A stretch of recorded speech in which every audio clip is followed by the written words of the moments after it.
to make. It's just to stimulate you to make the technical tours. There are still some places available, and the technical tours are very interesting. We have the three options: the logistic operation of Transpetro, that is the oil and gas company of Petrobras, and the ONS dispatch center, that is one of the most important, the largest dispatch unit in the world. So it's very interesting tour. And the last one is the laboratories of the Federal University of Rio de Janeiro of COPE, the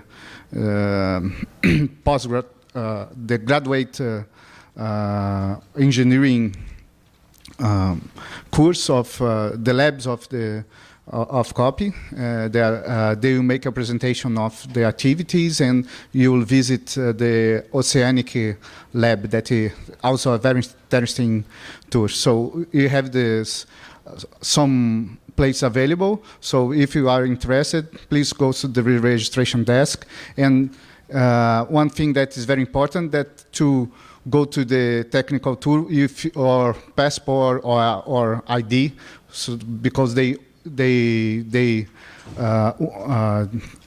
is necessary to get there with identification. So that was the announcement, and I will pass the microphone to Clarissa. Thank you.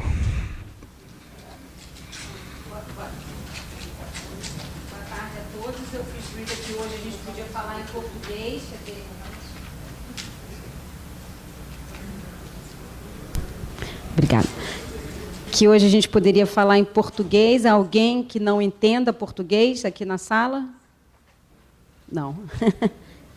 Tem? Yes. So we have a logistic, some of what I would call a logistic problem here, because I was told yesterday that we could speak in Portuguese. When I asked our speakers to do the presentations in English, then there were some reactions. I can speak in English. There's no problem, and I will kindly ask to the speakers that can also do their presentation in English. Of course, it would be, I think, helpful for those who don't understand. But I also understand that some of our speakers will only speak in Spanish. So please forgive us for this, but it was not 100% clear from the beginning that the speakers should speak in English. So sorry for that.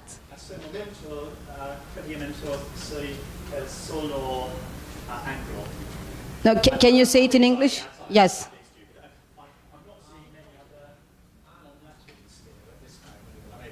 Yes.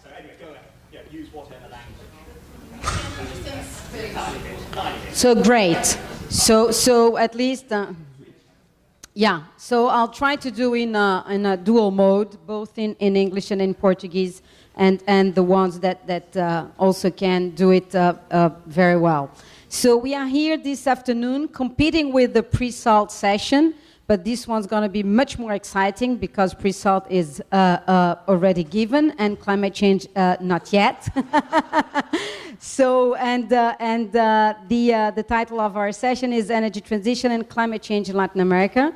I am Clarissa Lins. I am the founder of a consultancy called Catavento, a consultancy focused on strategy and energy issues such as energy transition and climate change.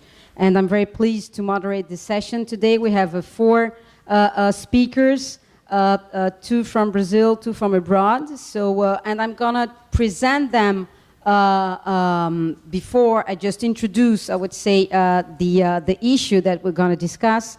I'm gonna present them, and they will not be here because it's not comfortable at all to be here and to have a look at the presentation. So I suggest that only the speaker will keep the place here at the table, and the other one will benefit from the presentation. So we have first, our first speaker will be Professor Emílio de la Rovere. Professor is a PhD from a university in Paris, from economics, and he's full-time professor here at the Federal University of Rio, being responsible for the energy planning program at COPI.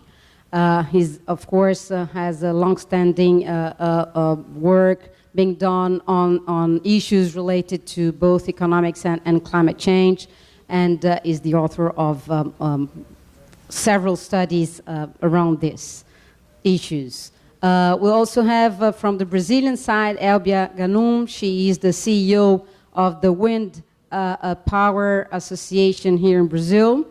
She's also an economist, PhD from the Federal University of Santa Catarina, and her main areas of interest are regulations and energy markets. And she's been CEO and leading the Wind Association since 2011. Coming from Bolivia, we'll also have here today Claudia Cronenbol-Harns. She will speak on behalf of the Latin American and Caribbean region, a task force of the World Energy Council. She's currently the vice chair of WEC for Latin America.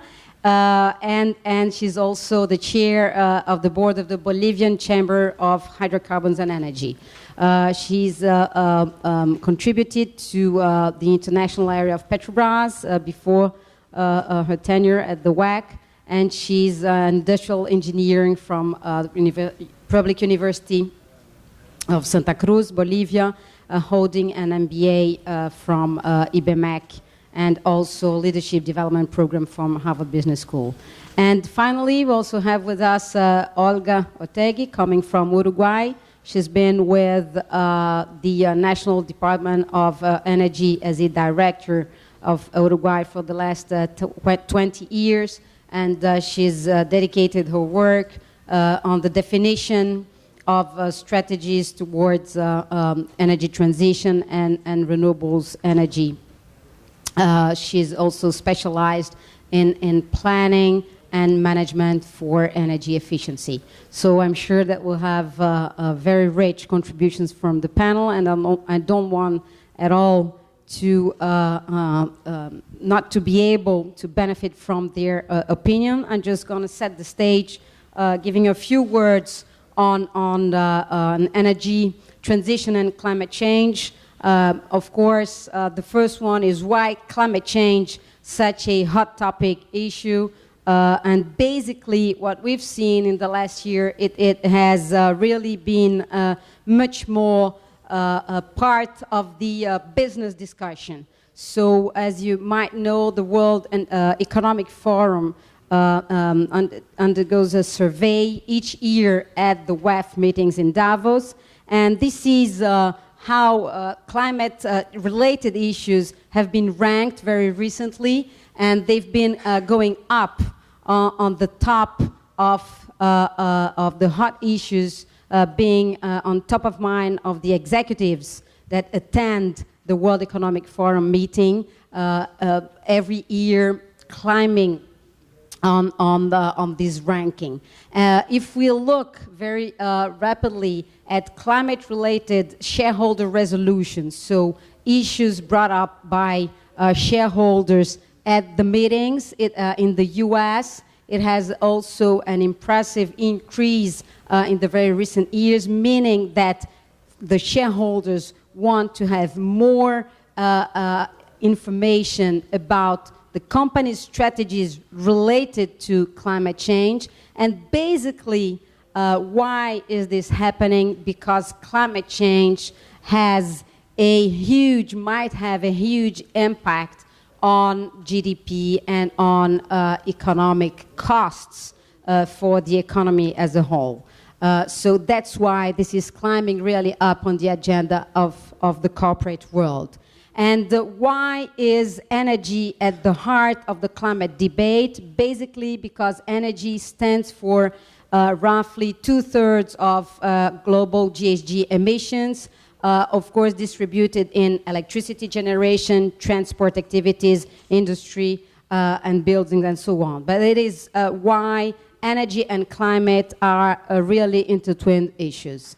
And of course, behind that there is our energy mix, which is largely reliant on fossil fuel sources. So today, the world energy matrix rely 80% on fossil fuel sources. And if we look forward, so according to IEA different scenarios, the basic scenario, new policies that take into account the Paris Agreement, or a more aggressive one targeting the +2 degrees world, we have different energy mix in front of us. So the more the world accepts climate change increased limitations, the more diverse the energy mix gets. That's roughly what we are talking about. Less fossil fuel, less coal, less oil, less gas, if compared to today, the more the climate change policies are restrictive. Of course, this is, I'm not going through detail in this, but this is just to say that IEA also stands for a path towards a 2-degree scenario, so meaning that it is, of course, achievable, although it requires, I would say, a lot amount of efforts, both in decarbonizing electricity, transportation, investing much more on energy efficiency, and also investing in technology that can capture CO2 and storage it above the ground. So, what about leadership? What are the driving forces that are really leading the way towards energy transition? So from one side, and we've seen these political forces shuffling very recently. Nowadays, it looks like China and Germany, Europe maybe, are really leading the energy transition and the climate change conversation, given that Trump's government has been very much more reactive to this issue. But at the same time, what we've seen, and I'm sure that our speakers will really highlight this issue, we have economic forces behind this energy transition. And I brought here two figures that could really highlight the impact and the power of those market forces.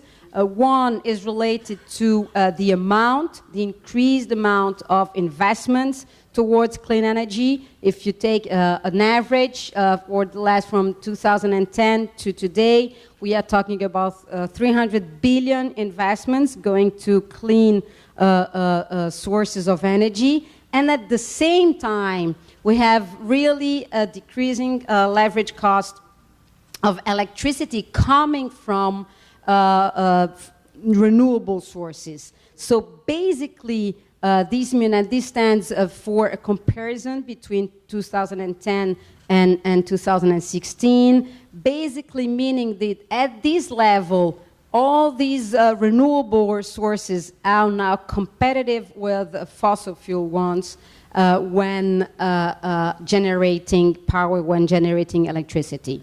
So those are key drivers, both policies from one side, but of course market forces, so competitiveness to renewable sources as well. So with that, I'm gonna pass over the floor to Professor Emilio de la Rovere, who will really address some of what he's been doing on this front. Thank you very much.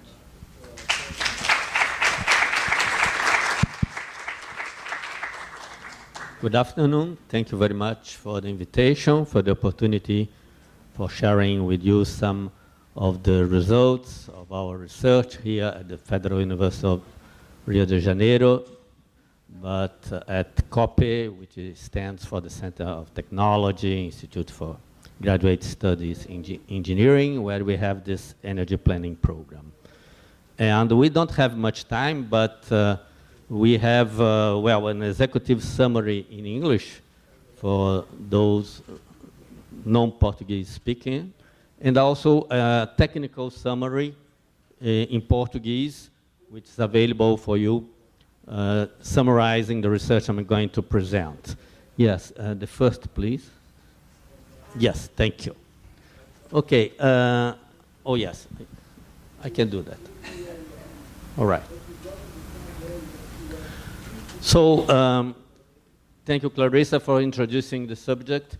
And of course, it's very clear you have illustrated some global scenarios trying to address the problem of how to get rid of fossil fuel free greenhouse gas emissions. And this energy transition, in the case of Brazil, has some specificities, and that's what I'm going to present today.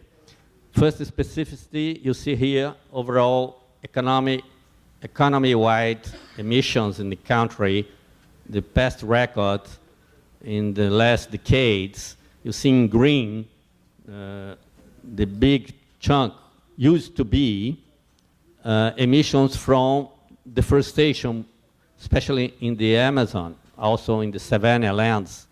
But thanks to the success of environmental policies and also economic policy addressing this issue, there was a sharp reduction of emissions from land use in Brazil. And then energy from fossil fuels, you see this increasing trend, and nowadays we have agriculture and livestock, mainly methane emissions from cattle raising. We have more heads of cattle in this country than the 200 million people. And we also have now more or less a balance between emissions from deforestation, from agriculture and cattle raising, and from energy. And of course, the fast growth comes from energy from fossil fuels. Now, during a long time, we've been doing scenarios addressing emissions from the energy system, including transport, industry, and more technical-oriented bottom-up work. The problem we want to address in this research was how to get right the social and economic implications. We know the technical potential of wind, solar, energy efficiency, hydro, and other options to reduce the consumption of fossil fuels and related emissions. But what about impacts on GDP growth? What about employment levels? What about inflation? And that was the main focus. And this was done through the development of a specially designed macroeconomic CGE model, computable general equilibrium model, but not as usually focused on short-term concerns, but actually designed for long-term scenarios. And this was quite an effort. During 5 years, involved a couple of PhD theses, both here and in France. The original model was developed by the International Center on Environmental Development in Paris. And it's a hybrid general equilibrium model with a double accounting monetary values, but also physical values. You have an input-output matrix coupled to an energy balance and also other physical units. And this allows for some disaggregation of different energy systems, which is usually not the case in CGE macroeconomic models. And the energy-intensive industry, the usual suspects, of course, transportation, and also, which is very important for us in discussing emissions, agriculture, livestock, and other sectors.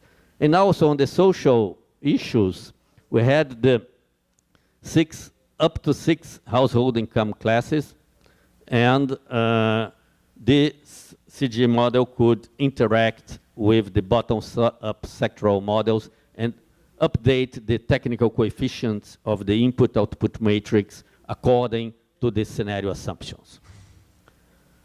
Now, this tool was used in the so-called MAPS, Mitigation Action Plans and Scenarios project in Brazil, also known in Yes Brazil. The acronym stands for Social and Economic Implications of Mitigation Scenarios. This was done back in 2014 and the first half of 2015 under the umbrella of the Brazilian Forum on Climate Change, which is an institution created by President Fernando Cardoso. And the chairman of the forum is the president of the country. All the ministries are represented, the ministers related to climate change, governors of states, the mayors of the capital cities of states, and also representatives from civil society, from academia, and trade unions, and NGOs, environmental NGOs as well, and also, of course, the business sector. Now, the discussion was what could be the Brazilian proposal to the Paris Agreement, the intended national determined contribution. We had a similar process back in 2009 for Copenhagen, but done in a rush, also under the forum, but in 3 months, with just an inner circle around President Lula.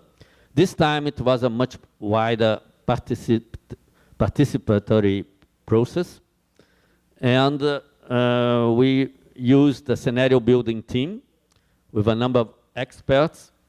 Everybody was there from government and also the civil society who works on this field, very important experts and recognized and acknowledged in this field.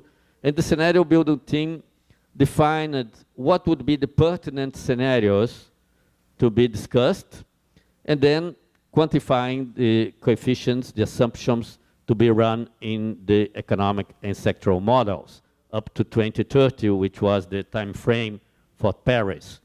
And we were doing the modeling with some other partners in the modeling team.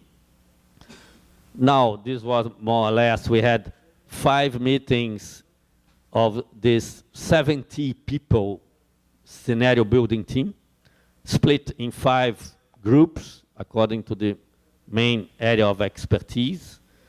And this was then translated into the report that you have the technical summary, and which was handled to the Minister of Environment. The Minister of Environment at that time, Isabella Teixeira, was nominated by the President to coordinate the government proposal to Paris, and she asked the forum to run this process.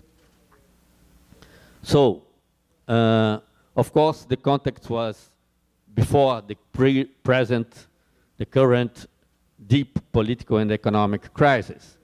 And we had very high economic growth assumptions in governmental planning. For instance, the 2050 long-term energy plan of the government, or even the 2030 and the decennial plans, the 10 years plans. So the question here was not to make a forecast and be the closest to the reality. The question addressed by the exercise was, in case we get this social and economic development as we would like in Brazil with this high economic growth, if we impose on that some constraints on greenhouse emissions, what would be the impact? Would it harm the social development, the emergence of classes, household income class C, D, E, who were at that time actually getting to the market for durable goods? So we had this government plan scenario. We have not challenged the high economic growth. And on the top of that, we have some exploratory scenarios of additional mitigation. The government plan scenario was not a business as usual scenario. It already had some mitigation embedded. The Copenhagen targets, for instance, extended with no further policies. Now, if we have further mitigation, what would happen? And we have checked that under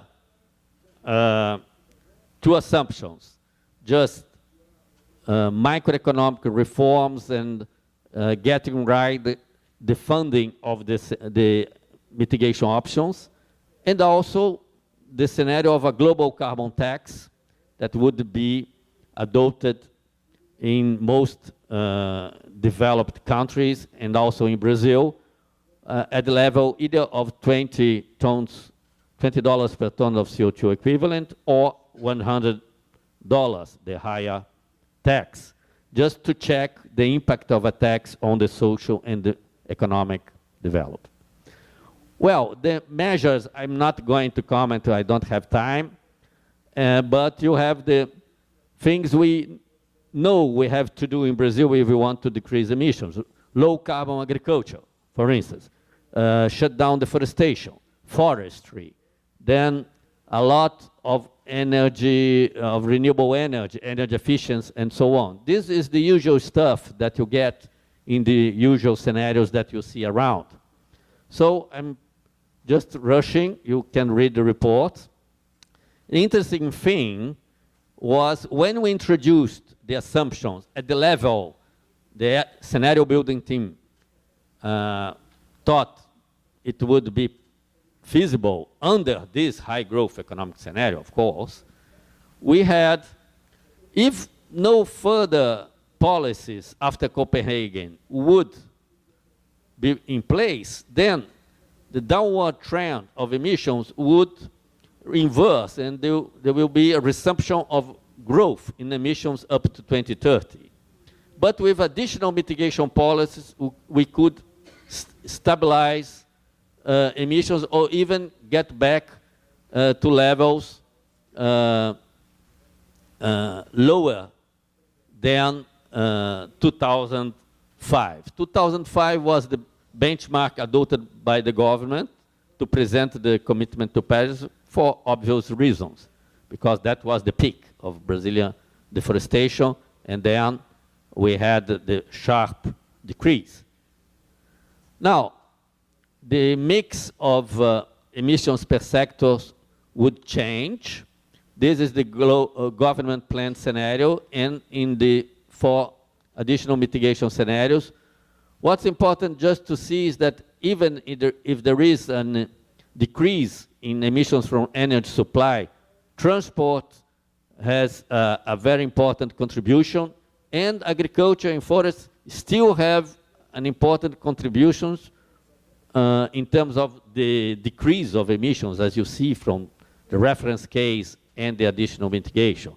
That means that there's still a lot of potential to be tapped in the agriculture and forest sector in terms of mitigation options.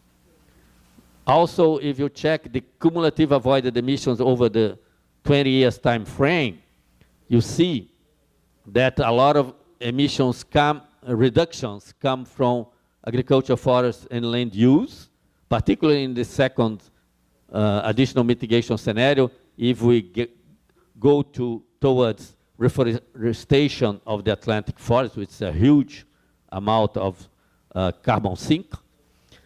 Energy efficiency, of course, is very important. Modal shifts in transportation and renewable energy as well. Now, the focus of our exercise, economic and social implication results. First, good surprise that unemployment rate actually decreases a little bit in additional mitigation scenario, thanks to mitigation options in Brazil being more labor intensive than fossil fuels production. Biomass, renewables, energy efficiency, reforestation, even hydro.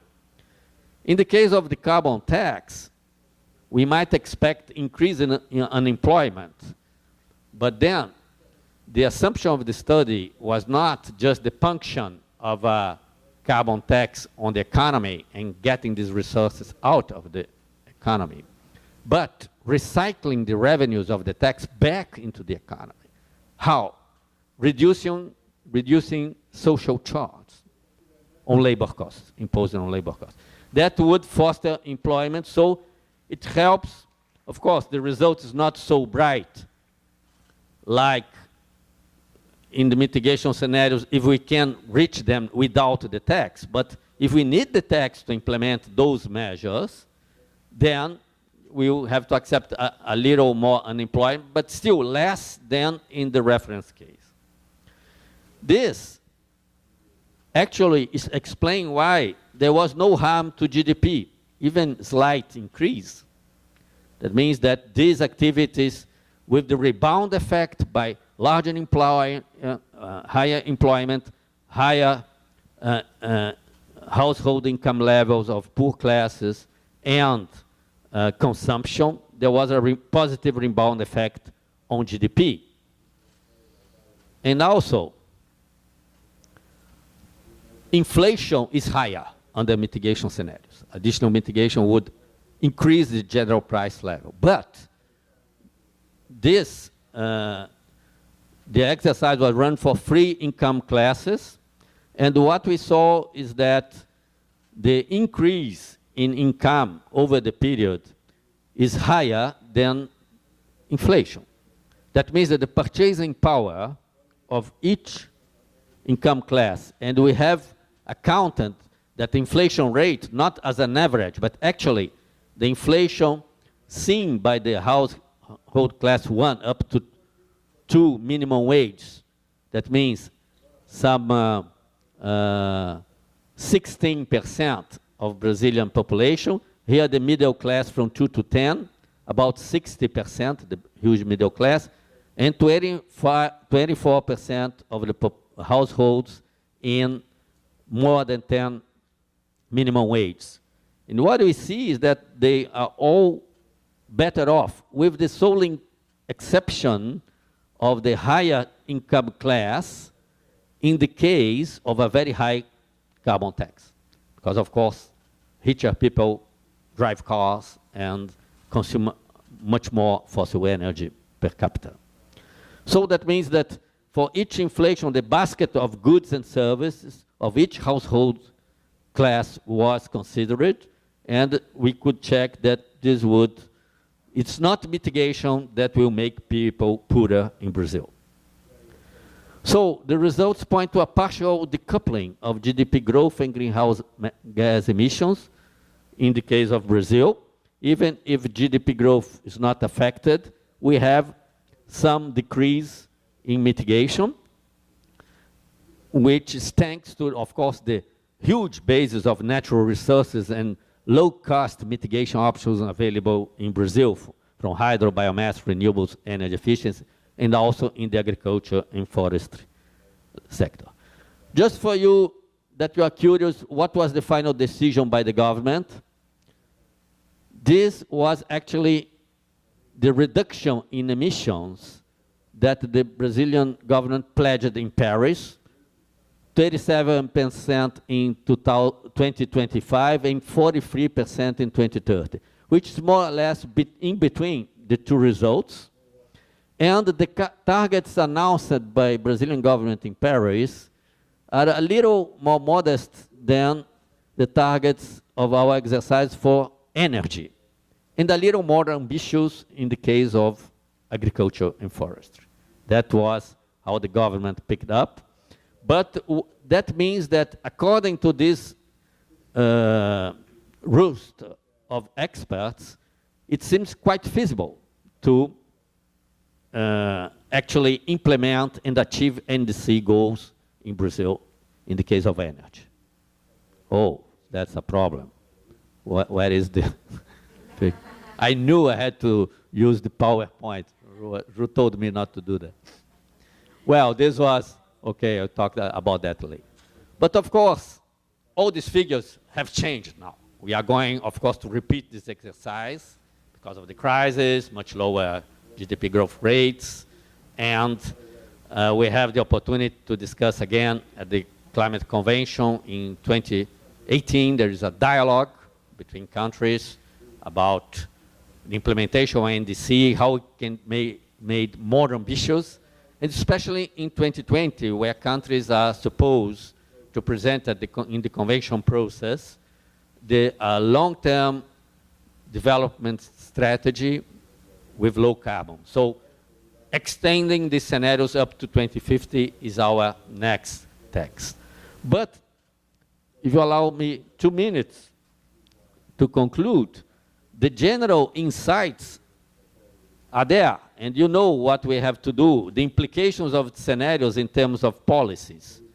And you see a lot of policy and measures to be implemented. There are also a number of corrections. For instance, contrary to what was the recent past in Brazil, we have to cut fossil fuel subsidies, of course, and adopt explicit and implicit carbon pricing schemes. Can talk about that later. We are just finishing a report of an international high-level commission on carbon pricing. And there are new technologies. When we extend and think about 2050, then the scope for technological innovation is much wider. So we can count also, for instance, much higher penetration of electric vehicles, for instance, and others. In the case of Brazil, it's particularly relevant the second and third generation biofuels, which are really very promising and getting much higher mitigation potential and quite low costs. Finally, my last slide. Lessons learned from this experience, that actually this experience was also done in Chile, in Colombia, and Peru, and first time was done in South Africa. We learned a lot from this facilitation dialogue techniques that were skills developed in South Africa to get out of the apartheid regime over there. And we have some assets here, this scenario build team mobilized, and we could convey a clear and convincing message to the stakeholders in terms of that climate change mitigation can also be an opportunity, not only a constraint, and that explains the fairly high ambition level of the Brazilian INDC presented to Paris, and this kind of process may be helpful in the future to continue it and to increase the ambition towards reducing climate change impacts and global warming. Thank you very much.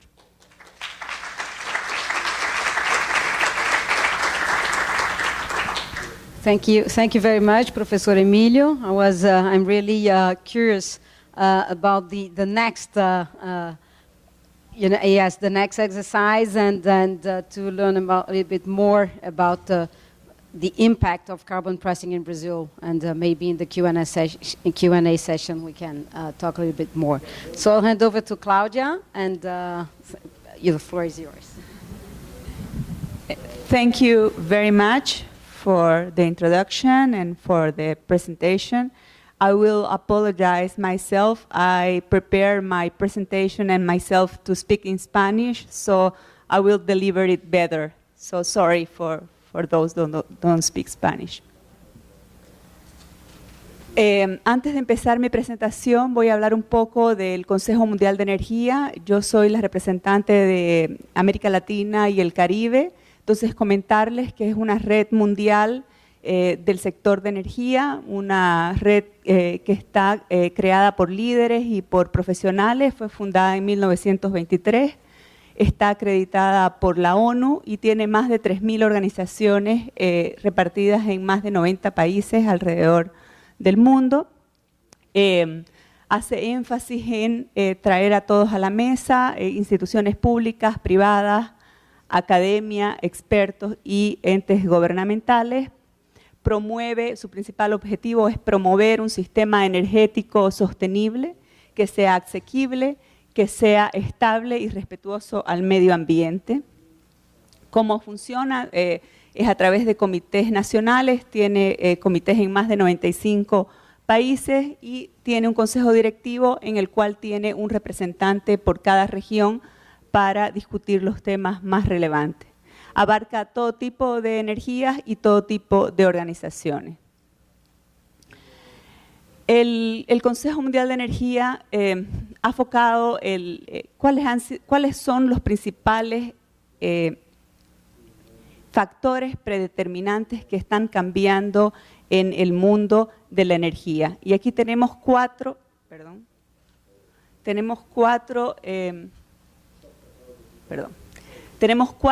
ejes, cuatro condiciones que cambian significativamente de lo que fue entre 1970 y 2015. Primero es el crecimiento de la población, de haber prácticamente duplicado y haber tenido un crecimiento anual de 1,7, va a pasar a tener un crecimiento de 0,07 por año.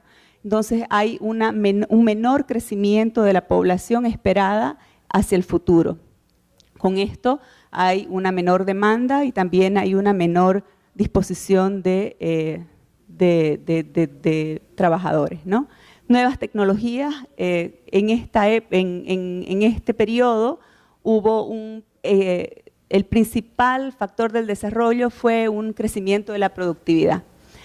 Mientras que en el futuro se espera una digitalización acelerada que cambia y tiene impactos importantes no solamente en la productividad, sino también en el empleo.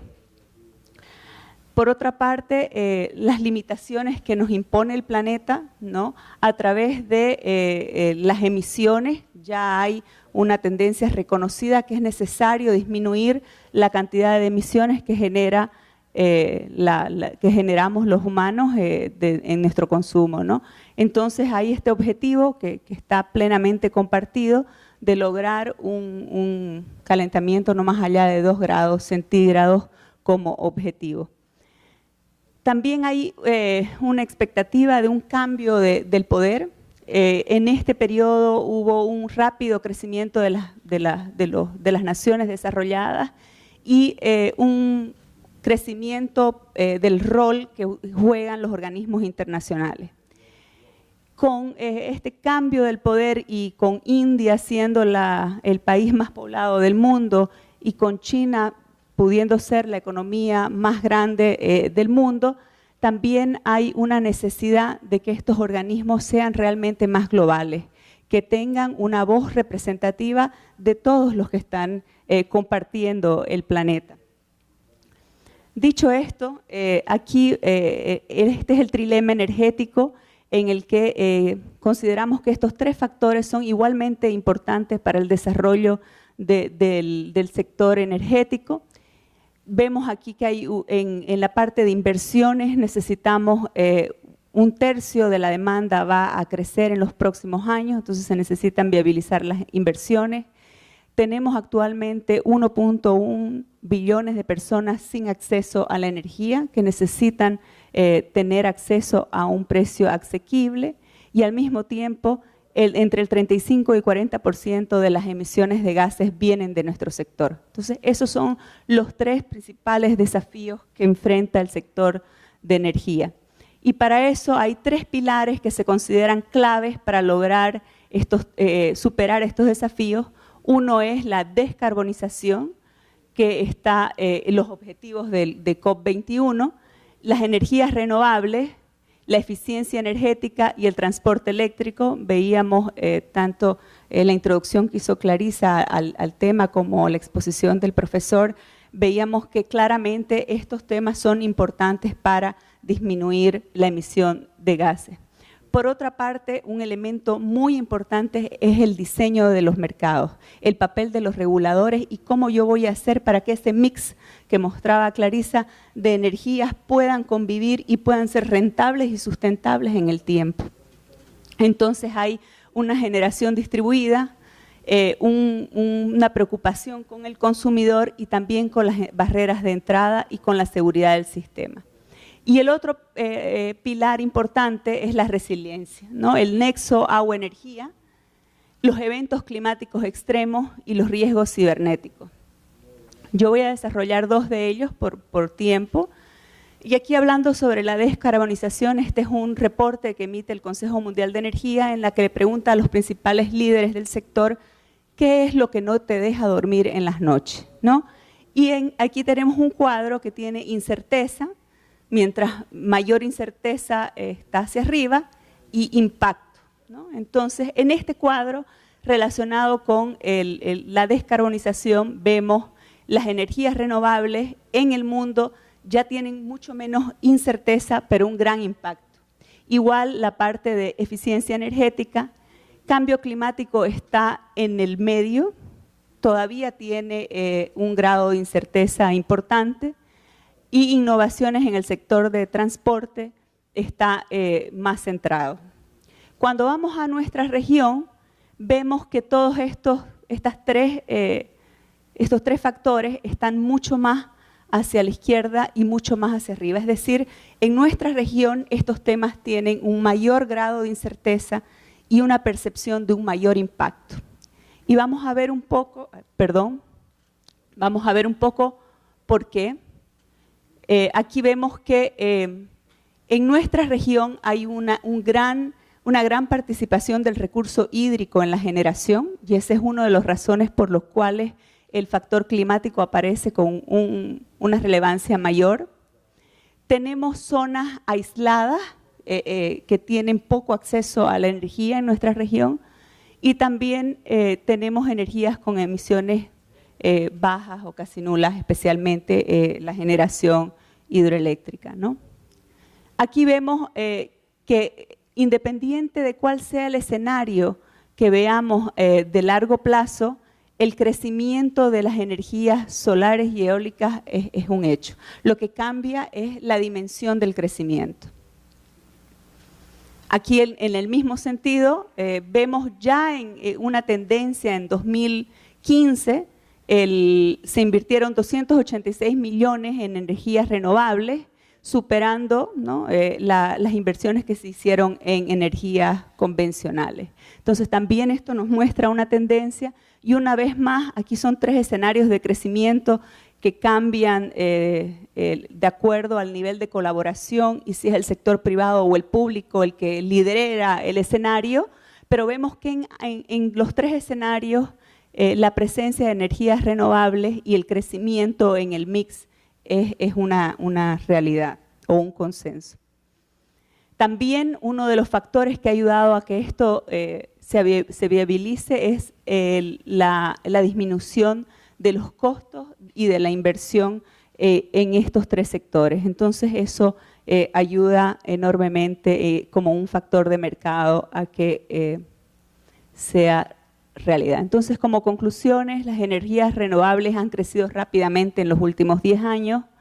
La energía solar y el viento se han convertido en un gran negocio que supera las inversiones en plantas convencionales. Las mejoras tecnológicas y el aumento de volumen están permitiendo reducir tanto el costo de las inversiones como las del OPEX. Y hay que tener las consecuencias de la reducción de subsidios. Estamos viendo que a nivel mundial hay como un repensar las estrategias y las políticas en cuestión de subsidios, pero deben analizarse cuidadosamente para evitar una drástica reducción de las inversiones y buscar ese marco regulatorio que permita la convivencia de todas los tipos de generación, ¿no? La ubicación correcta de altos factores de carga eólica y solar y los bajos costos de conexión a las redes es un clave para el éxito, y los reguladores tienen un papel fundamental tanto para el desarrollo de las energías renovables no convencionales como en las medidas para suavizar su impacto en los sistemas eléctricos actuales, ¿no? Aquí, bueno, nuevamente repetir las acciones claves, ¿no? Es transformar la parte de supply, avanzar en el acceso, la competitividad y poder tener un acceso económico a la energía, mejorar la eficiencia y el manejo de la demanda y la descarbonización del sector. Aquí hay un ejemplo que lo voy a comentar rápidamente, en el que para gestionar la eficiencia energética, el ahorro no es la única medida o no es la que genera más impacto. Y sí los objetivos y los incentivos visibles, ¿no? En la India implementaron un programa donde los consumidores reciben un objetivo de consumo y de acuerdo a el logro de ese objetivo pueden intercambiar certificados de ahorro de energía, que acaba siendo una forma de que el consumidor pueda visualizar el impacto de sus acciones, ¿no? Aquí vemos la demanda de energía primaria, cómo tiende a reducirse. Aquí, de acuerdo con los objetivos ya presentados y los compromisos ya presentados, todavía no se alcanza la meta de la reducción de los 2 grados centígrados. Hay una estimación de 2.7 para el 2100. Y estos compromisos ya implican una inversión de 13.000 trillones en eficiencia energética y 8.000 trillones de estos, 8.3 trillones deben ser exclusivamente en eficiencia, ¿no? Ese es el tamaño del desafío que tiene el mundo para lograr el objetivo de 2 grados centígrados. Y dentro de estas son 5 medidas claves: mejorar la eficiencia de la industria, los edificios y el transporte, dejar de usar las plantas ineficientes de carbón, aumentar la inversión en renovables, eliminar los subsidios para combustibles fósiles y reducir las emisiones de metano en la producción de petróleo y de gas. Esto implica inversiones, estos 2 puntos, inversiones adicionales de 3 trillones en eficiencia energética. En el tema de resiliencia, resiliencia se refiere a la robustez y a la habilidad para recuperar las operaciones y minimizar las interrupciones del servicio de suministro de energía. Implica la capacidad de soportar eventos extraordinarios y garantizar la seguridad de los equipos y de las personas.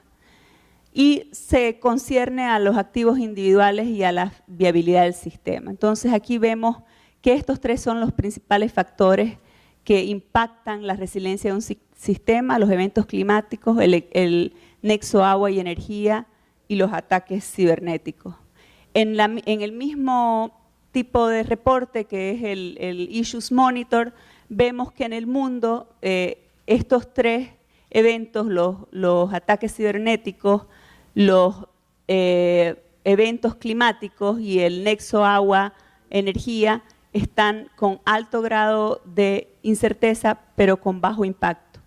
Mientras que en nuestra región, el cambio o cambios climáticos extremos o eventos climáticos extremos están con un nivel de incerteza alto y con un impacto alto.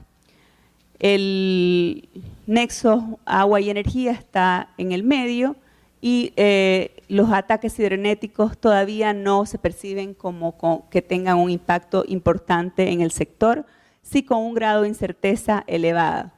Y aquí vemos que de todas las regiones, tanto América Latina como Asia son los que están más sensibles a la parte de eventos climáticos extremos. Y eso está relacionado precisamente con los problemas que hemos tenido esas 2 regiones en los últimos años con eventos climáticos extremos, ¿no? Aquí vemos que en la década de los 80 fueron 38 eventos y esto ha aumentado su frecuencia 4 veces, ¿no? Hemos tenido 174 eventos en 2014 que han impactado nuestras redes de suministro eléctrico. Aquí hay 3 ejemplos, por cuestiones de tiempo no los voy a detallar, pero Brasil, con la sequía importante que hubo en 2014, Panamá, que también tuvo un cambio climático, el Niño impactó fuertemente su suministro, y Chile también con fuertes tormentas que impactaron el suministro. Y aquí hay un cambio de concepto importante. Se pasa de, antes se enfocaba en construir una resiliencia fuerte, es decir, enfocada a que hayan infraestructuras que no fallen, ¿no? La inversión era en infraestructuras que no fallen. Hoy día está enfocada en la absorción de las fallas, es decir, que haya una falla segura, que el tiempo de volver a operación sea rápida y tenga una reducción de las interrupciones, ¿no? Entonces ese es un cambio importante y que busca más bien la complementariedad de las fuentes de energía. Aquí este es un gráfico en el que muestra que todos somos parte, con diferentes acciones y responsabilidades, de garantizar ese sistema resiliente. Con este cambio de enfoque permite la participación de todos los actores del sector. Por último, comentar que hay un cambio importante en los negocios, ¿no? De las grandes plantas de upstream pasamos a una big data y una tecnología cada vez más influyente en el negocio. La digitalización está cambiando la forma de nuestro negocio. De altas barreras de entrada a pocas barreras de entrada, de un sistema centralizado y monocultural a soluciones descentralizadas y empoderamiento local, de rendimientos fijos a largo plazo a soluciones de repago rápido, de excelencia operativa y de sistemas a excelencia en el servicio, de diseños tradicionales de mercado a nuevos diseños de mercado, de incorporar la propiedad intelectual a tener un venturing de PI corporativo y de las marcas regionales globales a una mayor confianza local. Entonces estamos realmente en un rediseño del sector de energía donde necesitamos una capacidad creativa de todos los actores que participamos en él. Esto era lo que tenía para compartir. Muchas gracias. Thank you very much, Claudia. And I'm just to share with you, we are very constrained with the time. So without further comments, I'm going to pass on the floor to Elbia, who's going to share with us a practical example of the huge increase in wind energy generation here in Brazil.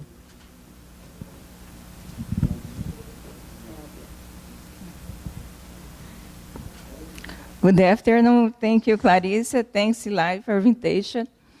My presentation, my slide is in Portuguese, but I will speak in English because we have a lot of friends here, and I will speak in English, okay? Someone is looking for. So, Abeólica is a private association. We have more than 100 members, and we work hard in order to increase investments in wind in Brazil. Wind in Brazil is very new. We are talking about made investments. Yeah, you can go with that. It's okay. Obrigada. I will try to learn. Yeah. Okay. Sorry. As I said, wind is very, very new in Brazil, but we have put a lot of investment in the last 5 years. And you can see here, in 2012, we are in 50th position in the world in the last year. In 2016, we got in 9th position.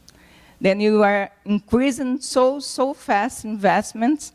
Nowadays, we have more than 10 gigawatts in our systems. It's about 7% of metrics. And wind has been working very, very well in order to provide supply for electricity in Brazil. As other colleagues said, we have climate change problem. In Brazil, we have problem with rain, because our metrics is more than 65% is from hydro. And in Northeast, we have wind, and wind have been working in order to produce electricity there.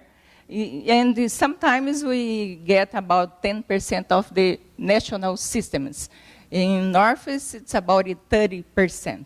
You can say that we cannot survive without wind in Brazil and more. So